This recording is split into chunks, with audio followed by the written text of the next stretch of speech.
amigos, les habla Luis. Estamos de vuelta con este nuevo podcast llamado Es Hora del Derecho.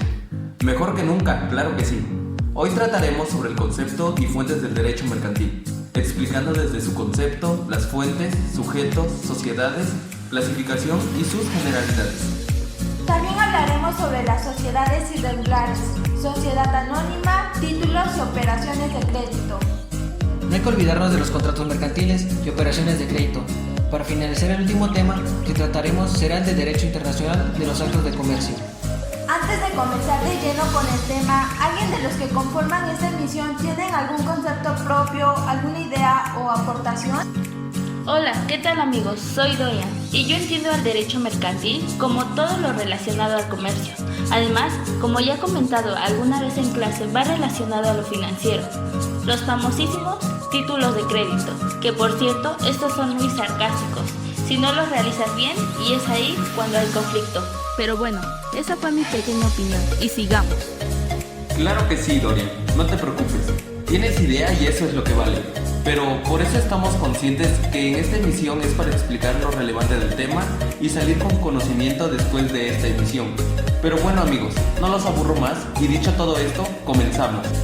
Como concepto de derecho mercantil, tenemos el de la página que todos conocemos, la que nos salva de todo y si no, no nos miente. Esta página es Wikipedia y su concepto dice: el derecho mercantil, derecho comercial o derecho del comercio es la rama del derecho privado que regula la realización de actos de comercio.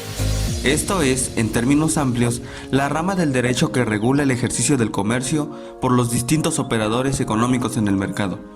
Pero esto no es todo. Hay conceptos de autores más confiables que pueden darnos una mejor idea y esto se los dirán mis compañeros, así que échenme una ayudadita. Claro, antes que nada me presento. Yo soy Laura y hoy en esta emisión también estaré apoyando para darles a conocer todo lo complejo a cada tema. Como concepto de derecho mercantil tenemos el siguiente. Para el autor Cervantes Ahumada, el derecho mercantil es también considerado como el derecho de instrumentos que la norma establece para lograr el intercambio comercial legítimo por el derecho. Hola, ¿qué tal? Yo soy Armando y hoy en esta emisión también estaré apoyando en lo que se pueda. Otro concepto acerca del derecho mercantil es de Rafael de Pina Vara, donde dice que resulta muy difícil definir el derecho mercantil, toda vez que la ley mercantil establece supuestos de naturaleza comercial, sin que estos sean ejecutados materialmente por comerciantes.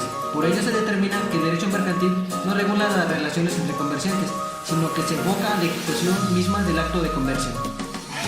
Según Calvo M. Octavio, el derecho mercantil es la rama del derecho privado que regula las relaciones de los individuos que ejecutan actos de comercio o que tienen el carácter de comerciantes. Ya para finalizar con este tema, tenemos un último concepto y es de Mantilla Molina, quien dice que el derecho mercantil es un sistema de normas jurídicas que determina su campo de aplicación mediante su calificación de mercantiles, dada a ciertos actos. Dedican esto y a su profesión de quienes se dedican a celebrarlo. Como pudieron escuchar, la mayoría de estos autores concuerda con el derecho mercantil, que es una rama del derecho privado.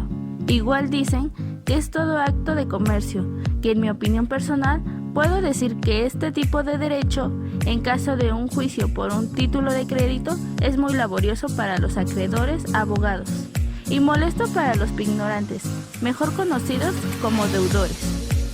Porque aparte de que deben, se enojan de que los buscas para la realización del cobro. Y todo esto conlleva a una serie de conflictos que todo el tiempo es dar vuelta y vuelta. Y bueno, sería todo por parte del tema conceptos del derecho mercantil. Y en unos momentos pasamos al siguiente. Quédense, no se vayan.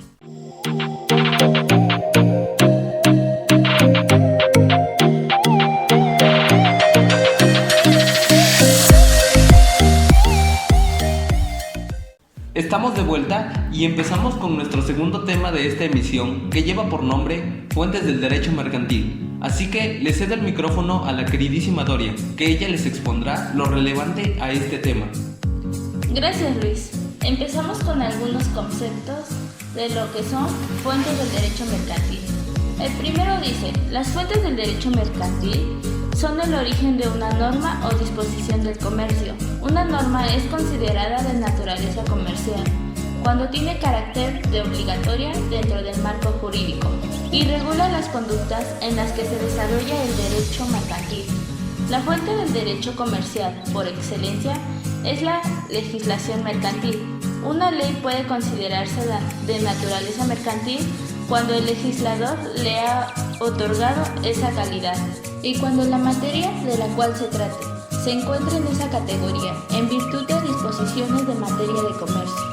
Otro concepto dice que las fuentes del derecho mercantil son aquellos actos de creación jurídica que se constatan de modo indubitable en la experiencia histórica del derecho, por medio del cual las reglas del derecho comercial se transmutan en norma de derecho. Claro, Doris. Las fuentes del derecho mercantil son Código de Comercio, Ley General de Títulos y Operaciones de Crédito, Ley General de Sociedades Mercantiles, Ley de Concursos Mercantiles, Ley de Quiebras y Suspensión de Pagos, Ley de Comercio Exterior, Ley de Instituciones de Crédito, Ley de Propiedad Industrial. A continuación, se les dará explicación de cada una de estas fuentes para poder entenderle un poco más. Empezamos con la primera y esta es el Código de Comercio. El Código de Comercio es un conjunto de normas y preceptos que regulan las relaciones y actividades mercantiles. Cada país tiene su propio Código de Comercio, adaptado a su marco legal vigente. La palabra código remite necesariamente a un cuerpo estricto y cerrado de normas y criterios referenciales que regulan el ejercicio de algún tipo de actividad. En este caso, remite específicamente a la actividad comercial dentro de un ámbito geográfico de circunscripción. La actividad comercial se refiere a la obtención de mercancía para su venta, independientemente de su naturaleza, por lo que el Código de Comercio abarca todas las actividades relacionadas con productos elaborados y semi-elaborados, producción, obtención, distribución, venta y alquiler. Este tipo de documento tiene su origen en la Edad Contemporánea. El primer Código de Comercio referencial para la sociedad moderna fue el de Francia. El Código de Comercio francés entró en vigencia en el año 1807, durante el gobierno de Napoleón Bonaparte, también responsable del primer Código Civil moderno. En este documento reunía normas, criterios y buenas prácticas en la actividad comercial. En la actualidad, los códigos de comercio tienden a su transformación o desaparición debido a los nuevos cambios que enfrenta la economía en el contexto de la globalización. Este Código de Comercio tiene aplicación en diferentes ámbitos, tales como empresas comerciales, las cuales se encargan de comercializar, distribuir y revender productos. Empresas industriales que, además de comercializar y distribuir, producen su propia mercancía. Operaciones de cambio se refieren a la mediación que establece el Código de Comercio en asuntos relativos a cheques de cambio, pagarés y otro tipo de instrumentos financieros reconocidos para las transacciones comerciales. Cuarta, alquiler de las mercancías producidas o adquiridas. Todo esto se encuentra en el Código de Comercio vigente. La última actualización de este documento fue el 30 de diciembre del 2019. Algunos artículos claros son los siguientes. Artículo primero. Los actos comerciales solo se regirán por lo dispuesto en este código y las demás leyes mercantiles aplicables. Artículo reformado en el Diario Oficial de la Federación el 24 de mayo de 1996. Artículo segundo. A falta de disposiciones de este ordenamiento y las demás leyes mercantiles, serán aplicables a los actos de comercio las del derecho común obtenidas en el Código Civil aplicable en materia federal. Artículo reformado en el Diario Oficial de la Federación el 24 de mayo de 1996. Artículo tercero. Se reputan en derecho comerciantes las personas que han tenido capacidad legal para ejercer el comercio, hacen de él su ocupación ordinaria. Las sociedades constituidas con arreglo a las leyes mercantiles, las sociedades extranjeras o las agencias y sucursales de estas, que están dentro del territorio nacional, ejerzan actos de comercio. El segundo es la Ley General de Títulos y Operaciones de Crédito y a continuación se lo expondrá. La Ley General de Títulos y Operaciones de Crédito se encarga de regular y sentar las normas para la actividad financiera en México. Fue creada en 1932 con la finalidad de establecer regulaciones entre los clientes y los prestadores de servicios financieros. Este documento se renueva y actualiza con regularidad para adaptarse a las necesidades financieras que surgen día con día. Y ustedes se preguntarán, ¿esta ley para qué nos sirve? Pues acá les tenemos algunas razones. Permite discernir si las operaciones financieras que pretenden realizar son convenientes o no, y si las cláusulas de los contratos que les ofrecen están dentro del marco legal. Esta ley también ayuda a comprender conceptos financieros como títulos de crédito, letras de cambio, pagarés, cheques, reportes de crédito, depósitos, entre otros. Algunos ejemplos de los artículos de esta ley son los siguientes. Artículo primero. Son cosas mercantiles los títulos de crédito, su emisión, expedición, endoso, aval o aceptación, y las demás operaciones en que ellos se consignen. Son actos de comercio. Artículo segundo. Los actos y las operaciones a que se refiere el artículo anterior se rigen por los dispuestos en la ley y en las demás leyes especiales relativas con su defecto, por la legislación mercantil general en su defecto, por los usos bancarios y mercantiles y en defecto de estos, por el derecho común declarándose aplicable en toda la República para los fines de esta ley el Código Civil del Distrito Federal. El artículo tercero, todos los que tengan capacidad legal para contratar conforme a estas leyes menciona el artículo anterior podrá efectuar. Las operaciones a que se refiere esta ley, salvo aquellas se requieren concesión o autorización especial. Como tercero tenemos la Ley General de Sociedades Mercantiles. Las sociedades mercantiles son personas jurídicas de derecho privado, divididas entre sociedades personificadas, es decir, que poseen personalidad jurídica. Deben ser reconocidas por un registro público, dispuesto por el gobierno para empresas mercantiles en una junta cerca de su sede. Al momento del registro, la sociedad adquiere personalidad jurídica. Es a partir de esta inscripción donde se debe empezar a cumplir con todas las obligaciones dispuestas en la ley que las rige, en este caso, la Ley General de Sociedades Mercantiles. Resumiendo, esta ley dispone todos estos elementos, principios, formaciones, requisitos y entre otros aspectos que legislan a todos los socios y diferentes sociedades. Todos estos estatutos deben ser cumplidos antes y durante el ejercicio de la empresa, a fin de evitar una serie de complicaciones. Por ejemplo, cuando una sociedad está debidamente registrada, sigue la normativa de la ley y esta pasa por una crisis económica o financiera recuperable. Tendrá derecho a pedir un beneficio de recuperación para establecer un plan para renegociar las deudas, liberarse del percance y establecer sus actividades. Entonces, ¿por qué es importante la Ley General de Sociedades Mercantiles para estas organizaciones? Porque al estar bajo la protección de la misma, tendrán un seguro de recuperación de capital y podrán gozar de todos los beneficios dados por el Estado, sea cual sea su situación financiera. La legislación facilita, además, el proceso de cierre en caso de que ocurra una disolución de la estructura mercantil, poniendo al corriente a cada socio de sus obligaciones laborales y fiscales, proporcionando los activos suficientes para evitar conflictos entre los inversionistas. Por cierto, en el año 2018 entró en vigor una reforma en donde se sumaron otras obligaciones para las comunidades y las sociedades. En ella se destaca la necesidad de proporcionar a las autoridades toda la información sobre la empresa y se impide el uso de personas para cualquier actividad criminal como el lavado de dinero. Artículo primero. Esta ley reconoce las siguientes especies de sociedades mercantiles.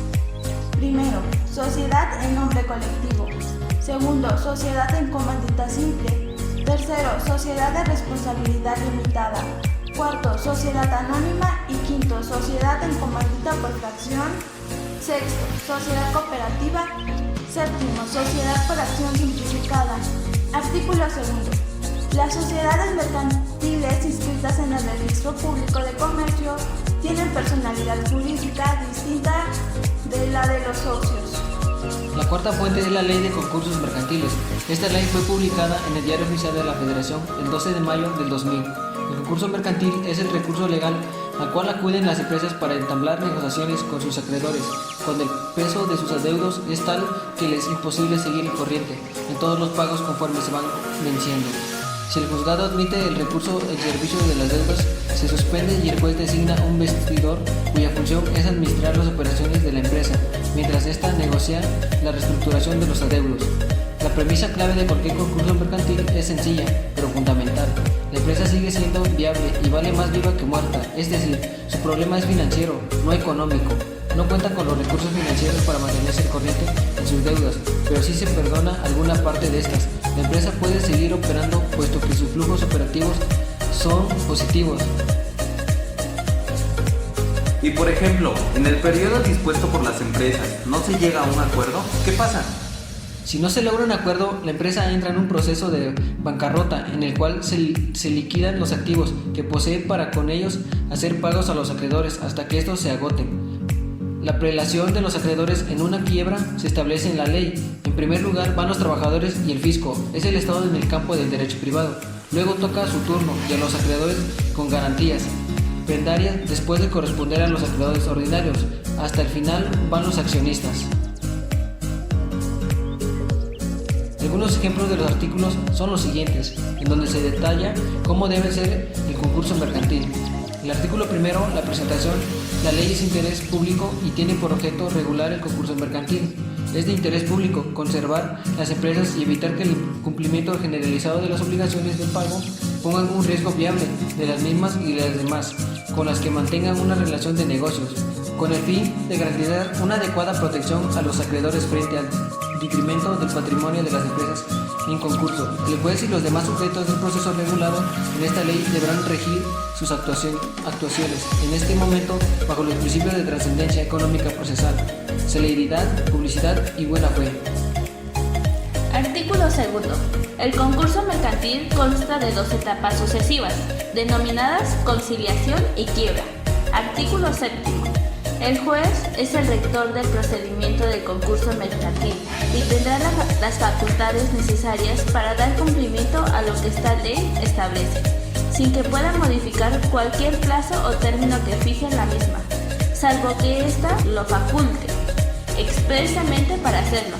Será causa de responsabilidad imputable al juez o al instituto la falta de cumplimiento de sus respectivas obligaciones en los plazos previstos en esta ley, salvo por causas de la fuerza mayor o caso fortuito.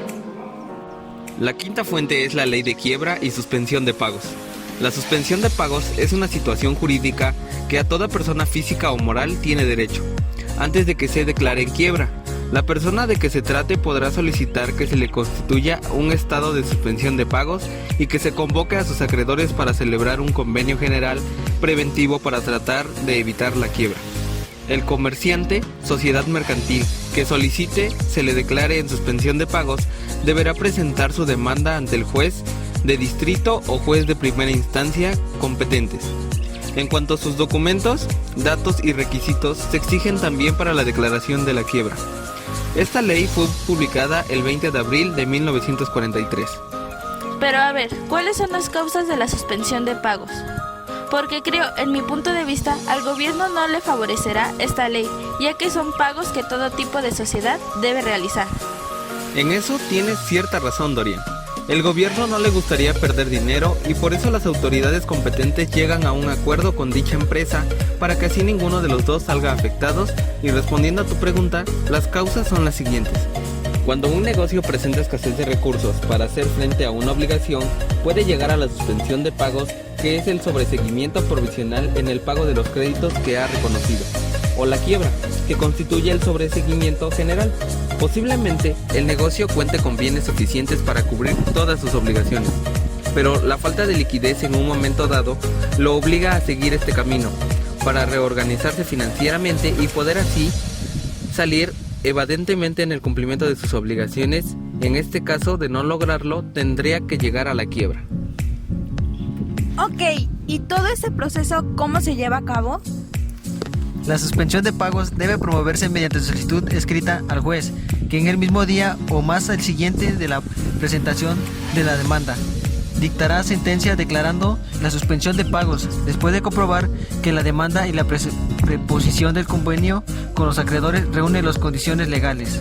En la solicitud de suspensión de pagos que se presenta deben exponerse los motivos que obligan a la referencia a suspensión y a ella se acompañan el estado de situación financiera, relación con el nombre, domicilio y monto de deudores y acreedores del negocio, los estados de resultados de la empresa por los 5 últimos periodos, descripción valorada de todos los bienes inmuebles, títulos de valores, inventarios y cualquiera otros derechos, así como una valorización conjunta y razonada de la empresa.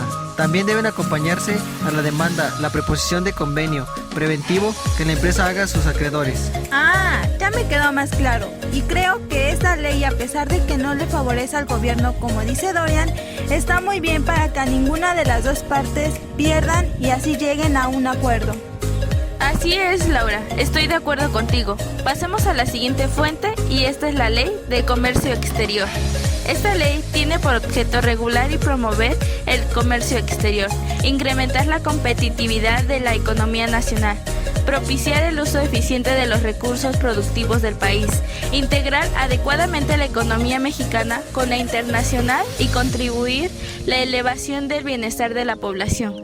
Que dicho marco normativo consolida y encauza el papel del comercio exterior de nuestro país, promueve la competitividad a través de la política de apertura comercial y otorga confianza y seguridad jurídica a los agentes económicos relacionados con el intercambio internacional. Esta ley fue aplicada el 30 de diciembre de 1993 en el Diario Oficial de la Federación. La última reforma publicada fue el 22 de mayo del 2014. Todo esto se encuentra escrito en el artículo 1 y 2. En el artículo 3 marca en dónde hará efecto esta ley y nos dice lo siguiente.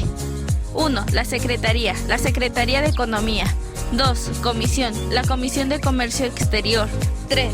Cuotas compensatorias, aquellas que se aplican a las mercancías importadas en condiciones de discriminación, de precios o de subsidiación en su país de origen, conforme a lo establecido en la presente ley.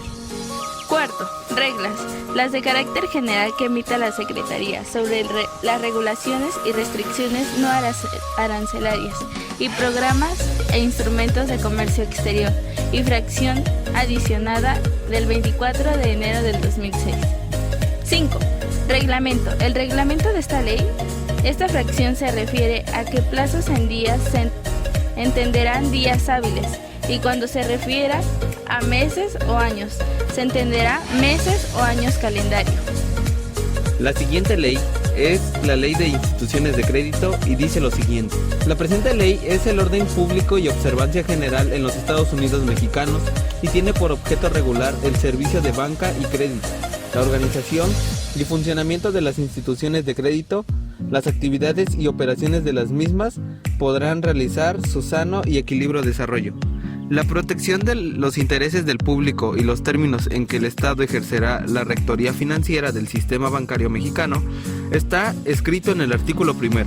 El servicio de banca y crédito solo podrá prestarse por instituciones de crédito que podrán ser instituciones de banca múltiple y instituciones de banca de desarrollo.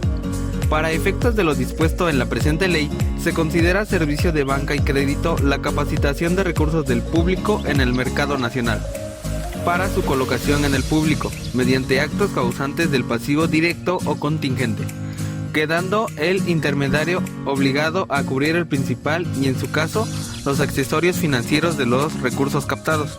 No se consideran operaciones de banca y crédito aquellas que, en el ejercicio de las actividades que les sean propias, caben intermediarios financieros distintos a instituciones de crédito, que se encuentran debidamente autorizados conforme a los ordenamientos legales aplicables. Dichos intermediarios en algún caso podrán recibir depósitos irregulares de dinero en cuentas de cheques. Todo esto mencionado en el artículo 2. Y bueno, de acuerdo a lo anterior, ¿quién conforma el sistema bancario mexicano? De acuerdo al artículo 3, está integrado por el Banco de México, las instituciones de banca múltiple, las instituciones de banca de desarrollo y los fideicomisos públicos constituidos por el gobierno federal para el fomento económico que realicen actividades financieras, así como los organismos autorregulatorios bancarios. Ok, entiendo. Ya por último, tenemos la ley de la propiedad industrial. Esta ley fue publicada el 27 de junio de 1991 en el Diario Oficial de la Federación. La Ley de Propiedad Industrial protege los intereses de los creadores de inventos, símbolos, nombres, imágenes, dibujos, marcas, denominaciones de origen e incluso secretos industriales para empresas o negocios que tengan un novedoso sistema de ventas, recetas secretas, metodologías, bases de datos y hasta listas de clientes o proveedores. No resulta difícil ni gravoso registrar ante el Instituto Mexicano de la Propiedad Industrial, el INPI, estas creaciones del intelecto de personas que buscan mejorar algún proceso, servicio o producto, pues si algo tenemos los mexicanos es creatividad. Esta ley tiene por objeto establecer las bases para que las actividades industriales y comerciales del país tengan lugar en un sistema permanente de perfeccionamiento de sus procesos y productos. 2. Promover y fomentar la actividad inventiva de aplicación industrial, las mejores técnicas y la difusión del conocimiento tecnológico dentro de los sectores productivos. 3. Propiciar e impulsar el mejoramiento de la calidad de los bienes y servicios en la industria y el comercio, conforme a los intereses de los consumidores. 4. Favorecer la creatividad para el diseño y la presentación de productos nuevos y útiles. 5. Proteger la propiedad industrial mediante la regulación y otorgamiento de patentes de invención, registros de modelos de utilidad, diseños industriales, esquemas de trazado de circuitos integrados, marcas y avisos comerciales, publicación de nombres comerciales, declaración de protección de denominaciones de origen e indicaciones geográficas y regulación de secretos industriales. 6. Prevenir los actos que atentan contra la propiedad industrial o que constituyan competencia desleal relacionada con la misma y establecer las sanciones y penas respecto a ellos. 7. Establecer condiciones de seguridad jurídica entre las partes en la operación de franquicias, así como garantizar un trato no discriminatorio para todos los franquiciatarios del mismo franquiciante. Esto escrito en el artículo 2 de esta ley. Bueno amigos, pues damos por finalizado este tema y en unos momentos... A ver. Las que acabamos de exponer es parte de la legislación mercantil. Y yo que sepa, dentro de las fuentes del derecho mercantil también existen las fuentes formales, las fuentes materiales y las fuentes supletorias. Así que explícalas. Oh, cierto, se me olvidaban, tienes razón Dorian, pero esas ya que las explique otro. Ok, Omar, yo te ayudo. En las fuentes formales entra la ley en derecho mercantil, es derecho positivo. Se regula con disposiciones de carácter normativo. Es una rama del derecho privado común, por lo que en el caso de ausencia de una norma específica y siendo imposible aplicar analógicamente una disposición del propio derecho mercantil para completar una laguna, regirá el derecho común, que en este caso es el civil. Tratados aprobados por el Congreso. Es un acuerdo escrito entre ciertos sujetos de derecho internacional y que se encuentra regido por este, que puede constar de uno o varios instrumentos jurídicos conexos, y siendo indiferente su denominación. La jurisprudencia es una interpretación de la ley y es realizado por los órganos jurisdiccionales. No es una fuente del derecho tal y como establece el Código Civil. Sirve de apoyo interpretativo, dado el carácter profesional de los jueces y magistrados.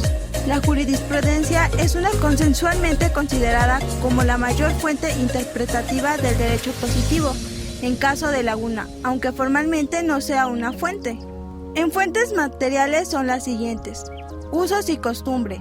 Siguen vigentes como fuente directa, ya que el derecho mercantil en sus orígenes es un derecho basado en tradiciones comerciales. Doctrina jurídica.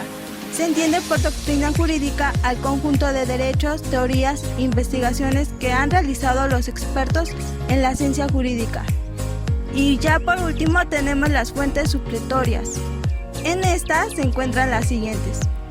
Proviniendo la posible existencia de lagunas o vacíos legislativos, existen dos mecanismos: subsanación, que en su caso serán fuentes del derecho mercantil, de aplicación general, donde a falta de disposiciones del Código de Comercio y demás leyes mercantiles, se aplicarán las disposiciones de derecho común contenidas en el Código Civil Federal, y de aplicación especial, consagradas en las disposiciones especiales mercantiles.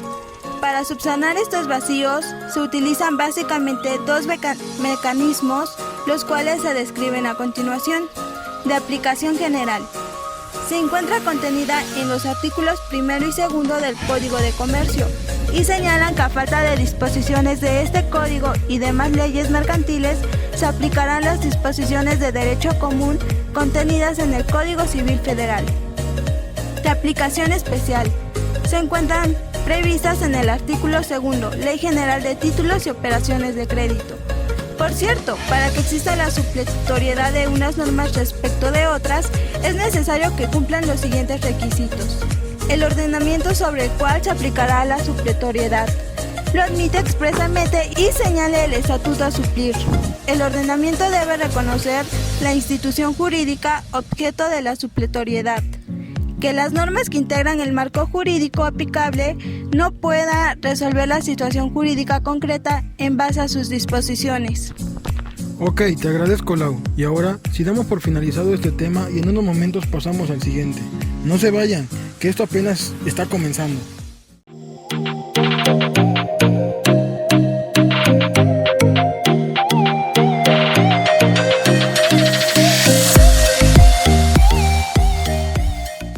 Muy bien amigos, comenzamos con el tema de los sujetos del derecho mercantil. Pero ¿alguno de ustedes sabe quiénes son los sujetos en un comercio? Yo creo que estos sujetos son las personas que realizan cualquier tipo de venta o compra de bienes y al hacerlo, pues tienen que cumplir las obligaciones dentro del comercio. Muy bien, Armando, tu definición es correcta. Solo que vamos a profundizar un poco más este tema. Este término se refiere a todas aquellas personas que por alguna razón intervienen en un acto de comercio, aunque no sean comerciantes y que por lo tanto se les aplica el derecho mercantil. Los sujetos del derecho mercantil se clasifican en las siguientes categorías. 1. Los comerciantes. 2.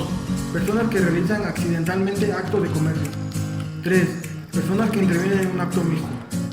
Por cuestiones de didáctica, la doctrina define al comerciante como un intermediario en el intercambio, lo cual implica que es quien realiza actos a través de los que intercambia bienes o servicios con un fin de lucro, por lo que los destina a su intercambio sucesivo y no a su uso o consumo personal. Los comerciantes pueden ser comerciantes individuales, personas físicas, o comerciantes colectivos, personas morales. Espera un momento más. Vamos a retomar cuáles son las características de ambos tipos de comerciantes para quienes aún no saben la diferencia. Bueno, los comerciantes individuales son personas físicas que, teniendo capacidad legal para ejercer el comercio, hacen de él su ocupación ordinaria. Y por el otro lado tenemos a los comerciantes colectivos, que son tanto aquellas personas morales que se constituyen como sociedades mercantiles, bajo las leyes mercantiles mexicanas, como las personas morales extranjeras que constituyen bajo las leyes mercantiles de su país, siempre que realizan actos de comercio en nuestro país. Muy bien, Dorian, estás en todo lo correcto. Ahora sí, vamos a comenzar con los sujetos del derecho mercantil. Hablaremos en primer lugar de los comerciantes y Laura nos ayudará con este tema. Claro que sí, Luis. El concepto de comerciantes se encuentra en el artículo 3 que dice que se reputan en derecho comerciantes. Primero, las personas que, teniendo capacidad legal para ejercer el comercio, hacen de él su ocupación ordinaria. 2. Las sociedades constituidas con arreglo a las leyes mercantiles. 3. Las sociedades extranjeras o las agencias y sucursales de estas, que dentro del territorio nacional ejercen actos de comercio. Por lo tanto, pueden ser comerciantes tanto personas físicas como personas morales. Las personas morales pueden ser tanto nacionales como extranjeras. A estas últimas les son aplicables las normas mercantiles mexicanas, siempre que realizan actos de comercio en territorio nacional. Para las personas que se consideran comerciantes, en el artículo 4 nos habla acerca de las personas que accidentalmente, con o sin establecimiento fijo, hagan alguna operación de comercio, aunque no son en derecho comerciantes. Sin embargo, sujetas por ella las leyes mercantiles. Por tanto, los labradores y fabricantes en general, todos los que tienen planteados almacén o tienda en alguna población para el expendio de los frutos de su finca o de los productos ya elaborados de su industria o trabajo, sin hacerles alteración al expenderlos, serán considerados comerciantes en cuanto concierne a sus almacenes o tiendas. Por tanto, basta con que una persona realice un acto de comercio accidentalmente para que le sean aplicadas las reglas del derecho mercantil. La jurisprudencia nos ha establecido que se entiende por accidentalmente pero se puede inferir a la realización de actos de comercio de manera casual y no de manera regular. Muy bien, Omar. Hemos hablado de las características de los comerciantes, pero ¿habrá quienes los puedan realizar esta acción de comercio? Muy buena pregunta, Armando. En el artículo 12 del Código de Comercio nos indica quiénes o qué personas son impedidas para ejercer el comercio.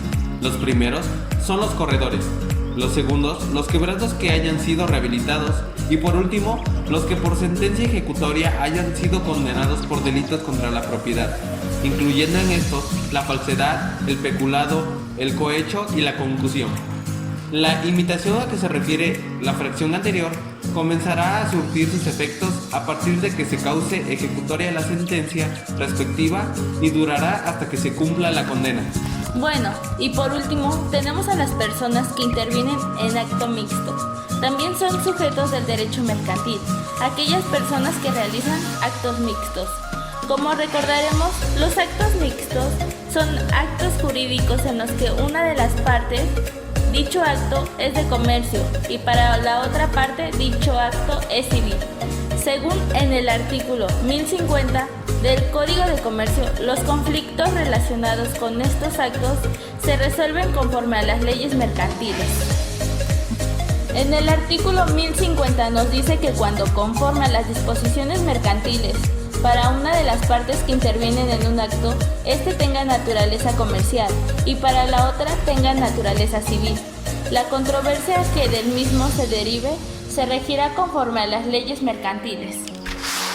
Pero, ¿cuáles son las obligaciones a cumplir dentro del comercio? Claro, Laura. En el Código de Comercio, en el artículo 16, nos habla sobre las obligaciones de todos los comerciantes. Por el hecho de serlo, están obligados 2. A la inscripción del Registro Público de Comercio de los documentos, cuyo tenor y autenticidad deben hacerse notorios. Y después, en el tercero, a mantener un sistema de contabilidad conforme al artículo 33. Luego, a la conservación de la correspondencia que tenga relación con el giro del comerciante. También nos habla sobre los actos que se inscribirán en el Registro Público del Comercio en su artículo 18. En el Registro Público de Comercio se inscriben los actos mercantiles, así como aquellos que se relacionan con los comerciantes y que conforme a la legislación lo requieren. La operación del Registro Público de Comercio está a cargo de la Secretaría de Economía. En adelante, la Secretaría y de las autoridades responsables del Registro Público de la Propiedad en los estados y en el Distrito Federal. En términos de este código y de los convenios de coordinación que se suscriben conforme a lo dispuesto en el artículo 116 de la Constitución Política de los Estados Unidos Mexicanos, para estos efectos existirán las oficinas del Registro Público de Comercio en cada entidad federativa que demande el tráfico mercantil.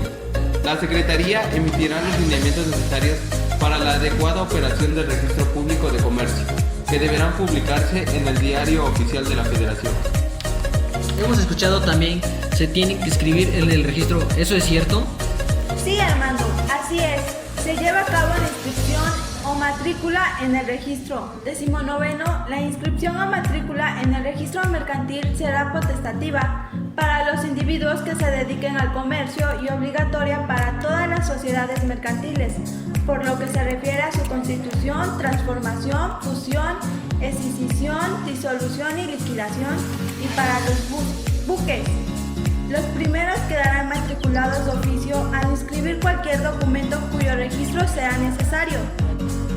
Y nos dice en el artículo 20 que el Registro Público de Comercio operará con un programa informático mediante el cual se realizará la captura, almacenamiento, custodia, seguridad, consulta, reproducción, verificación, administración y transmisión de la información registral. El programa informático será establecido por la Secretaría. Dicho programa y las bases de datos del Registro Público de Comercio serán propiedad del Gobierno Federal. La Secretaría establecerá los formatos que serán de libre reproducción, así como los datos, requisitos y demás información necesaria para llevar a cabo los asientos a que se refiere el presente capítulo, previo pago de los derechos establecidos establecidos por las entidades federativas. Lo anterior deberá publicarse en el Diario Oficial de la Federación. Muy bien, compañeros. Es hora de continuar con el siguiente tema, en el cual hablaremos de las sociedades mercantiles, cómo se clasifican y sus características. Comencemos contigo, Omar. ¿Qué sabes acerca de las sociedades mercantiles?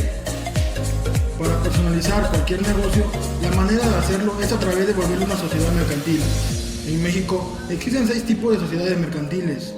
Pero, ¿sabes a qué se refiere este término? En primer lugar, debes tener claro que no es lo mismo una sociedad mercantil que una civil, pues en el segundo caso no existen bienes físicos para comercializar. En tanto que la segunda se refiere a una sociedad reconocida por la ley como una entidad propia y distinta a sus miembros. Cuenta con un patrimonio común y con la participación de socios, tanto en sus ganancias como en sus pérdidas. Sé de algunos tipos de sociedades mercantiles, los cuales se encuentran dentro de la Ley General de Sociedades Mercantiles. En su artículo primero, esta ley reconoce las siguientes especies de sociedades mercantiles. Fracción 1. Sociedad de nombre colectivo. Fracción 2. Sociedad en comandita simple. Fracción 3. Sociedad de responsabilidad limitada. Fracción 4. Sociedad anónima. Fracción 5. Sociedad en comandita por acciones. Fracción 6. Sociedad cooperativa. Y fracción 7. Sociedad por acciones simplificadas. Cualquiera de las sociedades a que se refieren las fracciones primero a la quinta y séptima de este artículo podrá constituirse como una sociedad de capital variable, observándose entonces las disposiciones del capítulo 8 de esta ley. Muy bien, Omar, estás en lo correcto, pero vamos a conocer un poco más de estas sociedades, sus características. ¿Alguien quiere explicar alguna sociedad? Las características de una sociedad mercantil es un ente colectivo con un interés a propósito común. Uno de ellos es el propósito de obtener ganancias a través de actos lucrativos comerciales, lo cual lo diferencia de una sociedad civil. Comparte la contribución a las pérdidas por riesgo de negocio en todos los socios. Necesita que cada socio aporte una contribución patrimonial, ya que sea de capital, bienes o trabajo. Requiere de una transacción comercial de una compra-venta. Comienzo con la sociedad en nombre colectivo. Es aquella que existe bajo una razón social y en la que todos los socios responden, de modo subsidiario, ilimitada y solidariamente, de las obligaciones sociales. La razón social se formará con el nombre de uno o más socios, y cuando en ella no figuren todos se añadirán las palabras y compañía o equivalentes. No se establece un mínimo capital y las reservas representan 5% de las utilidades anuales hasta reunir 20% de la capital social fijo. Existe un mínimo de 2 socios, pero un máximo ilimitado. Sociedad en comandita simple. Se componen de uno o varios socios comanditados que responden de manera subsidiaria, ilimitada y solidariamente de las obligaciones sociales, y de uno o varios comanditarios que únicamente están obligados al pago de sus aportaciones. Se formará con los nombres de uno o más comanditados seguidos de las palabras y compañía u otros equivalentes, cuando en ella no figuren la de todos. A la razón social se le agregará siempre las palabras sociedad en comandita o en su abreviatura CNS. No se establece un mínimo de capital y las reservas representan el 5% de las utilidades anuales hasta reunir un 20% del capital social fijo. Existe un mínimo de 2 socios en adelante. No tiene ningún límite de socios. Sociedad en comandita por acciones.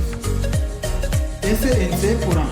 Esta sociedad tiene 2 tipos de socios, los comanditados y los comanditarios. La diferencia es que su capital se representa por acciones, por lo que no todos los socios están obligados a las mismas responsabilidades. El socio comanditario quedará obligado solidariamente para con los terceros por todas las obligaciones de la sociedad en que haya tomado parte o en las que no haya tenido parte, pero en algún momento administró los negocios de la sociedad. Es importante tener en cuenta que los socios comunitarios no pueden ser administradores, a pesar de poder autorizar y vigilar su sociedad. No se establece un mínimo de capital y las reservas representan 5% de las utilidades anuales hasta reunir 20% del capital social fijo. Existe un mínimo de 2 socios, pero un máximo ilimitado. Sociedad de responsabilidad limitada. Esta sociedad es la que constituye entre socios que solamente están obligados al pago de sus aportaciones, sin que las partes sociales puedan estar representadas por títulos negociables, a la orden o al portador, pues solo serán cedibles en los casos y en los requisitos que establece la representante ley. La sociedad anónima es la que existe bajo una denominación y se compone exclusivamente de socios, cuya obligación se delimita el pago sus acciones. El mínimo de capital es de 50,000 pesos. Las reservas representan el 5% de las utilidades manuales hasta reunir el 20% de la capital social fijo. Existe un mínimo de 2 socios y no tienen limitaciones en número de socios. Su duración puede ser de 1 a 99 años. Estas sociedades pueden ser cerradas y abiertas, es decir, pueden hacer oferta pública de acciones. Y por último, tenemos la sociedad cooperativa, SC. Esta ofrece rendimientos por trabajo o por consumo, y todos los socios pertenecen a la clase trabajadora. La responsabilidad puede ser limitada, hasta por un monto de su aportación, o suplementada por los socios responden hasta la cantidad determinada en el acta constitutiva. No se establece un mínimo de capital social, sin embargo, este siempre debe ser variable.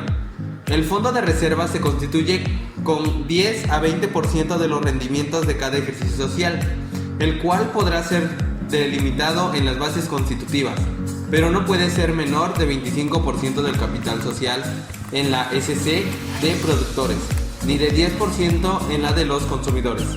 Existe un mínimo de 5 socios, pero un máximo ilimitado. Otros datos que debes saber de las sociedades mercantiles, de acuerdo con la Ley General de Sociedades Mercantiles, estos son los detalles que la escritura constitutiva debe tener. Primero, los nombres, nacionalidad y domicilio de las personas físicas o morales que constituyen la sociedad. Segundo, el objeto de la sociedad. Tercero, su razón social o denominación. Cuarto, su duración. Quinto, el importe del capital social. Sexto, la expresión de lo que cada socio aporta en dinero o en otros bienes, el valor atribuido a estos y el criterio seguido para su valorización. Cuando el capital sea variable, así se expresará indicándose el mínimo que se fije. Séptimo, el domicilio de la sociedad. Octavo, la manera conforme a la cual haya de administrarse la sociedad y las facultades de los administradores. Noveno, el nombramiento de los administradores y la designación de los que hayan de llevar la firma social. Décimo, la manera de hacer la distribución de las utilidades y pérdidas entre los miembros de la sociedad. Onceavo, el importe del fondo de reserva. Doceavo, los casos en que la sociedad haya de disolverse anticipadamente. Y terciavo, las bases para practicar la liquidación de la sociedad y el modo de proceder a la elección de los liquidadores, cuando no hayan sido designados anticipadamente. Muy bien, Laura, nos proporcionaste datos interesantes y otros datos que necesitábamos saber sobre las sociedades mercantiles. Así que continuamos con el siguiente tema. Queridos amigos, no se vayan, aún faltan otros temas interesantes por conocer.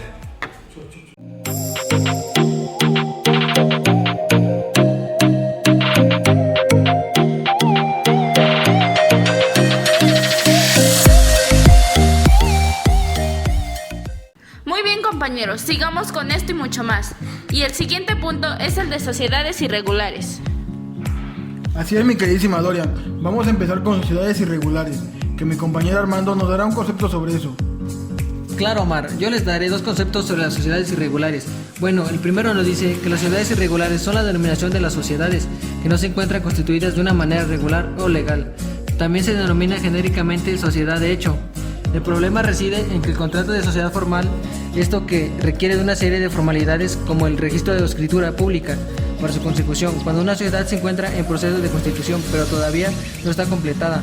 En ocasiones contrae obligaciones con terceros y es necesario regular qué ocurre en esos casos.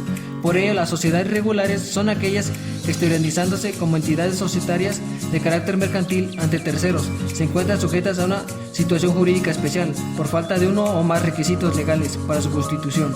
Caso especial en las sociedades anónimas y de responsabilidades limitadas, donde se especifica el artículo 39 de la Ley Sociedades de Capital 2010. Compañero Luis, ¿me podrías ayudar con el último concepto? Claro, Armando. El siguiente concepto Nos dice que las sociedades irregulares son las que desarrollan una actividad empresarial, pero no están sujetas a los requisitos de forma y publicidad de sociedades mercantiles. Son las comunidades, bienes y las sociales civiles que realizan actividades mercantiles. Así es, Luis.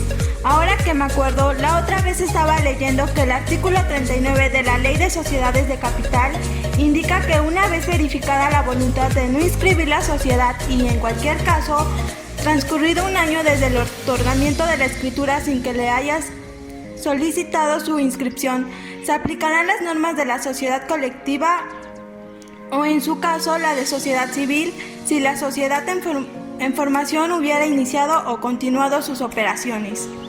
Están en lo correcto, compañeros. Ustedes muy bien, como siempre, luciéndose con sus conceptos. Bueno, compañeros, Laura nos comentará el siguiente tema.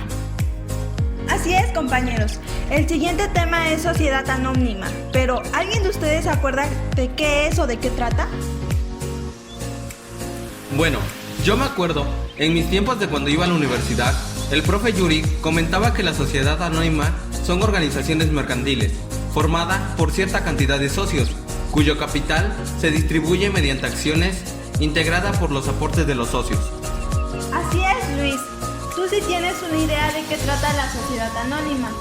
Pues la sociedad anónima tiene sus siglas SA y quien es una persona jurídica, forma adoptada por las grandes empresas donde los socios son muchos y su capital se divide en acciones, todos de igual valor en dinero, que emite la sociedad, que representan una parte del capital social y la responsabilidad del socio se limita a las acciones sociales que posee, sin comprometer su patrimonio personal.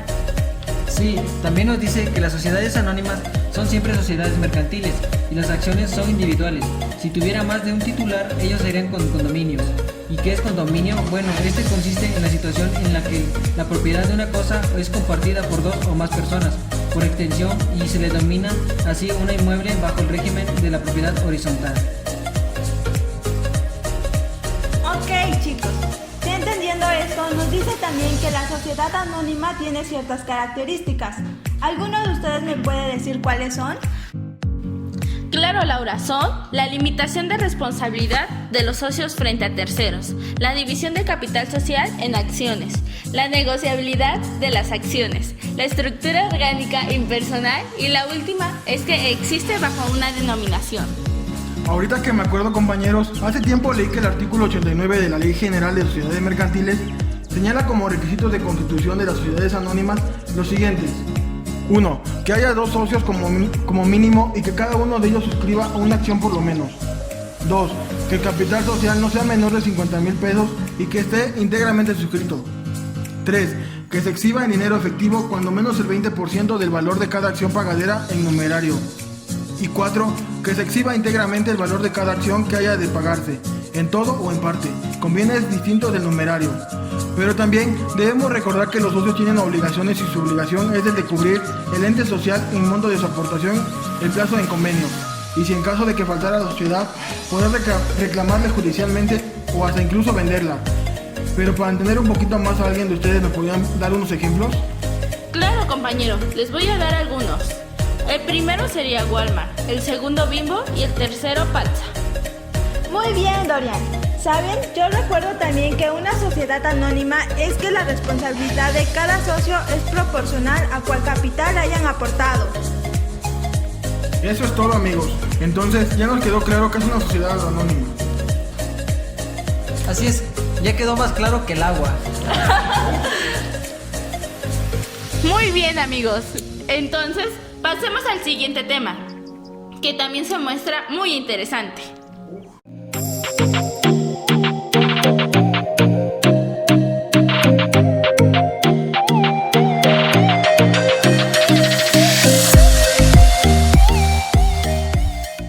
Títulos y operaciones de crédito. Concepto y características. Bien, pasemos al siguiente tema, títulos y operaciones de crédito, que para entenderlo mejor, empecemos por definir qué son los títulos de crédito. Yo tengo entendido que son cosas mercantiles, los títulos de crédito, su emisión, expedición, endoso, aval o aceptación y las demás operaciones que en ellos se consignen, son actos de comercio. Y en el artículo 5 de esta misma Ley General de Títulos y Operaciones de Crédito dice que son títulos de crédito, los documentos necesarios para ejercitar el derecho literal que en ellos se consigna. Entonces podemos decir que los títulos de crédito son aquellos instrumentos con sustento en un papel y firmados con valor probatorio de la obligación que les sirve de base. Son imprescindibles. Sin título de crédito no puede reclamarse el derecho que contiene, pues son los que les otorgan a su titular o legítimo poseedor legitimación activa. Bueno, pero los títulos de crédito tienen ciertas características, ¿o me equivoco? No, Mar, estás en lo correcto. Son 4 características. En la primera es la incorporación, la cual se refiere que el título de crédito es un documento que lleva incorporado un derecho, de manera que el derecho va íntimamente unido al título y su ejercicio está condicionado por la exhibición del documento. Sin exhibir el título no se puede ejercitar el derecho. El incorporado y su razón de poseer el derecho es el hecho de poseer el título. Así es, Armando. La incorporación del derecho al documento es tan íntima que el derecho se convierte en algo accesorio del documento. Generalmente, los derechos tienen existencia independientemente del documento, que sirve para comprobarlos, y pueden ejercitarse sin necesidad estricta del documento.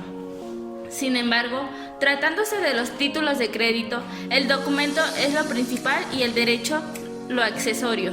El derecho ni existe ni puede ejercitarse, sino es una función del documento y condicionado por él.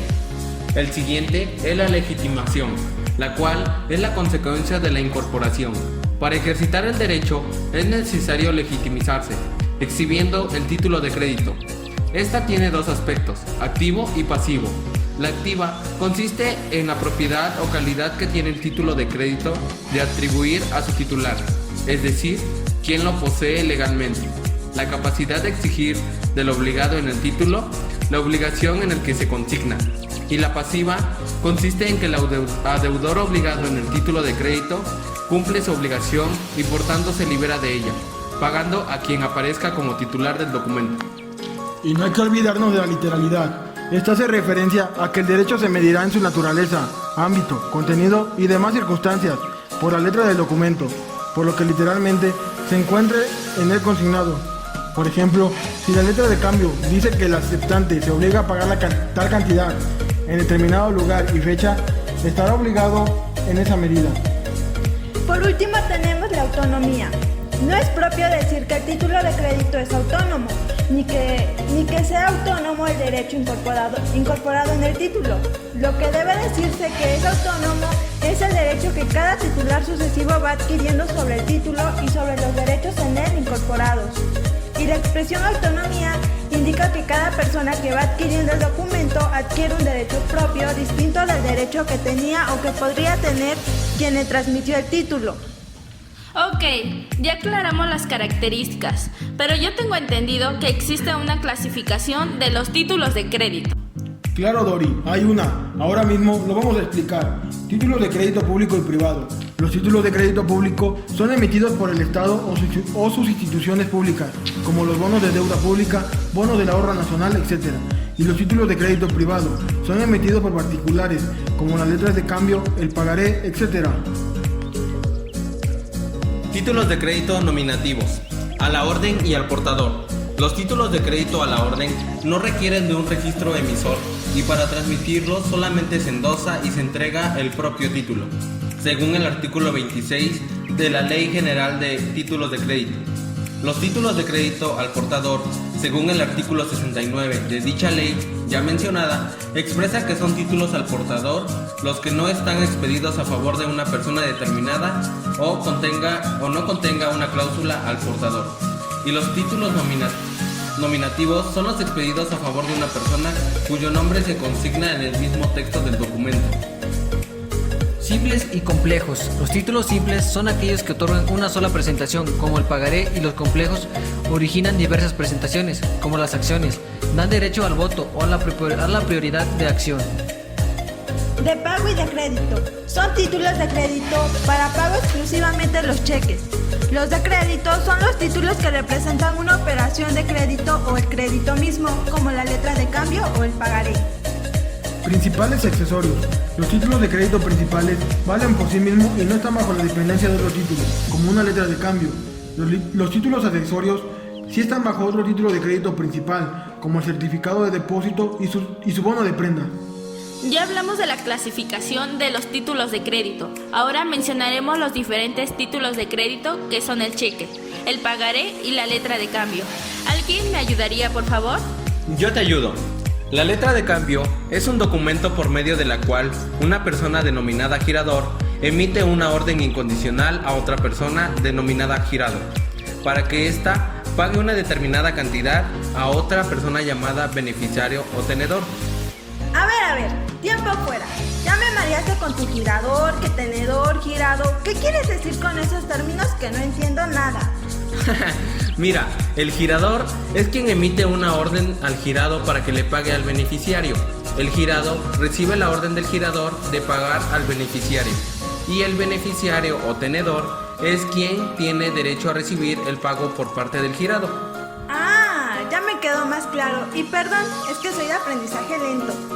Bueno, chicos, pero no hay que olvidar que para que un documento sea considerado letra de cambio debe contener lo siguiente: la mención de ser letra de cambio, la expresión del lugar en que se suscribe, que es la firma, la expresión del lugar, mes y día en que se suscribe, la orden incondicional al girado de pagar, el nombre del girador, el lugar de pago, la época del pago, el nombre de la persona a quien ha de hacerse el pago, la firma del girador. Esto me recuerda lo que hicimos en clase de Derecho. Bueno, el siguiente título es el pagaré. Es un documento contable que contiene la promesa incondicional de una persona, denominada suscriptora o deudor, de que pagará a una segunda persona, llamada beneficiaria o acreedor, una suma determinada de dinero o determinado plazo de tiempo. Su nombre surge de frase con que se empieza de la declaración de obligaciones: debo o pagaré. Pero el pagaré también debe de cumplir una serie de requisitos, ¿o me equivoco? Claro, Laura, así es. En el artículo 170 de la Ley General de Títulos y Operaciones de Crédito señala los siguientes requisitos que debe contener un pagaré. La primera es la mención de ser pagaré. La segunda es la promesa incondicional de pagar una suma determinada de dinero. Nos vamos con el tercero, que es el nombre de la persona a quien ha de hacerse el pago. El cuarto, el lugar y la época de pago. La fecha y el último lugar en que se suscriba el documento. Y por último, la firma del suscriptor o de la persona que firme a su ruego en su nombre. Y por último, el cheque. Solo puede ser expedido por quien, teniendo fondos disponibles en una institución de crédito, sea autorizado por esta para librar cheques a su cargo. La autorización se entenderá concedida por el hecho de que la institución de crédito proporcione al librador esqueletos especiales para la expedición de cheques o le acredite la suma disponible en cuenta de depósito a la vista. Y no nos olvidemos que existen 3 tipos de endosos, según la Ley General de Títulos y Operaciones de Crédito, en su artículo 33. Endoso en propiedad, en procuración y en garantía. Pero, ¿a qué se refiere cada tipo de endoso? Yo te lo explico. El endoso en una propiedad se tramita en su totalidad tanto el derecho y el cobro de la suerte principal, la deuda original, más los intereses monetarios y los derechos que se derivan.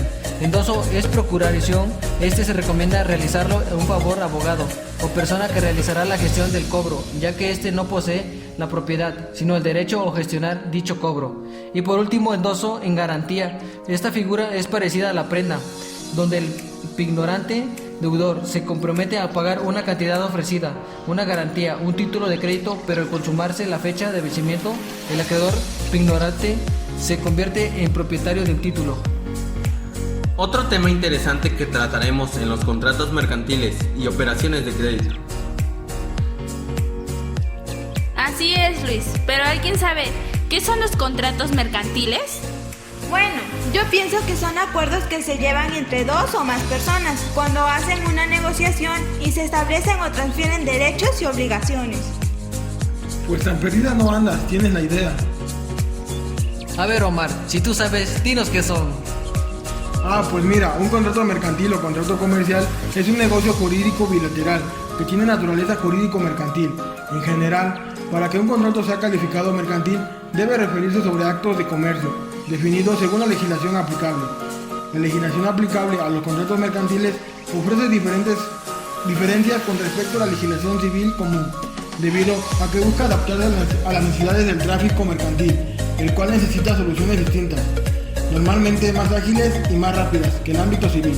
Claro, y para complementar, los contratos mercantiles se encuentran regulados por el Código de Comercio y demás leyes mercantiles, y a falta de su disposición expresa, será aplicable el Código Civil en materia federal.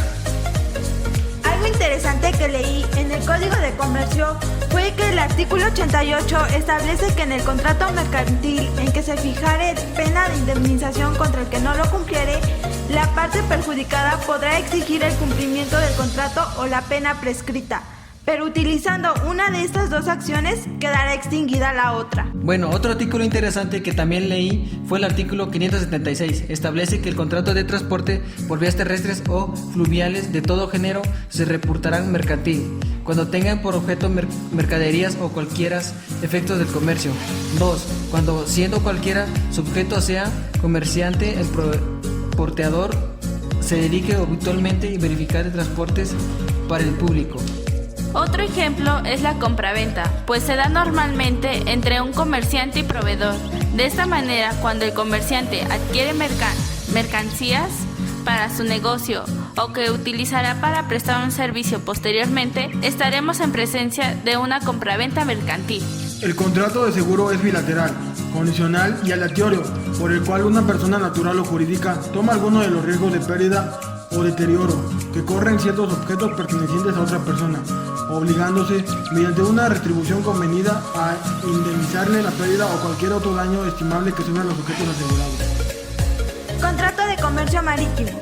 Este contrato es de suma relevancia para las relaciones comerciales de carácter internacional, por cuanto los grandes cargamentos de productos o materias primas se hacen siempre por medio acuático, siendo uno de los contratos comerciales más fundamentales en la vida económica de nuestro país.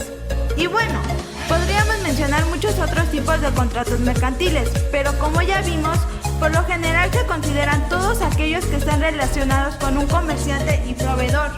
Giran en torno a las empresas y siempre buscarán un fin de lucro, es decir, ganancias, o incluso algunos vienen establecidos en el Código de Comercio.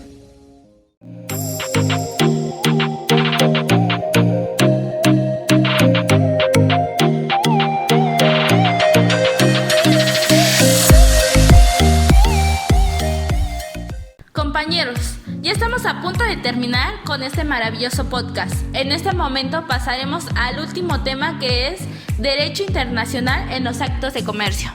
¡Wow! Se escucha muy interesante. Comencemos con un poco de historia sobre este tema. ¿Ustedes sabían que hasta 1945 el comercio internacional se caracterizaba por una dimensión estatal de los poderes económicos privados, fuertemente apoyados por la política expansionista de los estados donde procedían? Por entonces, el número de dichos estados era muy reducido.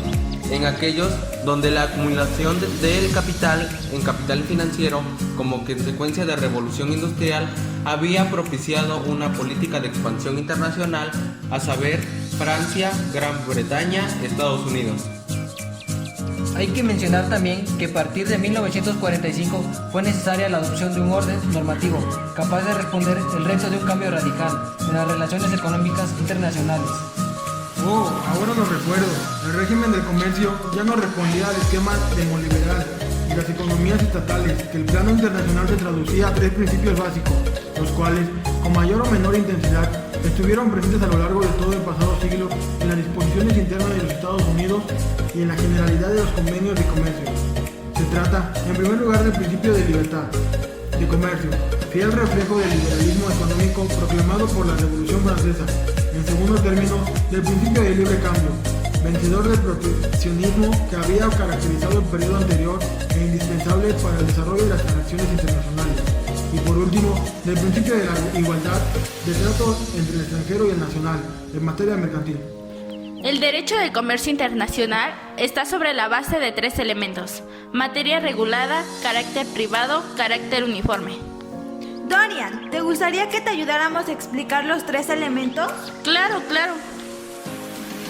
Yo puedo explicar la materia regulada. Se trata de un ordenamiento regulador de las relaciones comerciales internacionales, encargándose de los sucesivos textos emanados de las Naciones Unidas. Para precisar el contenido de estas a las siguientes operaciones: venta internacional, instrumentos negociables, seguros, operaciones de transporte, propiedad industrial, propiedad literaria y arbitraje comercial. Carácter privado.